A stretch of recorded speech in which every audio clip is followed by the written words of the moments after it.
Welcome to scientist কে। আজ আমি দেখাবো রাজডাঙ্গা নব উদয় সংঘ। এবছরের থিমটি অসাধারণ তৈরি করেছে এবং জেলের মৎস্য জাল দিয়ে ভেতরে পুকুর তৈরি করে আস্তে আস্তে যেতে থাকুন, দেখবেন পুরোটাই দেখতে থাকুন। আপনাদের ভালো লাগবে, আপনাদের পুরোটাই দেখাবো। একটি লাইক করে সাথে থাকুন, পুরোটাই দেখতে থাকুন। অসাধারণ মানুষের ঢল ভিড়, দেখতে থাকুন।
পুরোটাই সাথে থাকার জন্য অশেষ অশেষ ধন্যবাদ।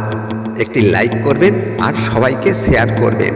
যদি ভালো লেগে থাকে অবশ্যই সাবস্ক্রাইব করে নেবেন পরের নোটিফিকেশান পাওয়ার জন্য। জয় হিন্দ, বন্দে মাতরম।